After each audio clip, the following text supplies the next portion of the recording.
guys. Ayan oh, sunog oh. Ayan.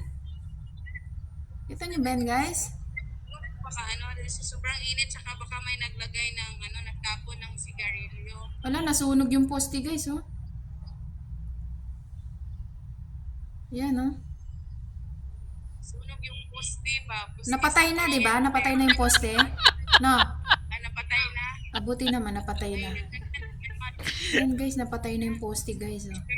While doing live guys. Ayan na oh. Okay na.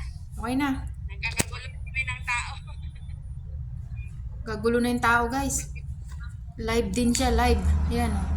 Live din ako, live din yung live din yung sunog. Ang daming tao na. Ayan na, ang dami ng tao. Grabe no. Yan, namatay na yung sunog. Di ko naabutan yung sunog. Di ko na-on yung camera. Ayan, pa-traffic na. Ang dami ng tao. Dami ng marites. Dami talaga marites sa Pilipinas, no? Buti napatay agad, Pepot.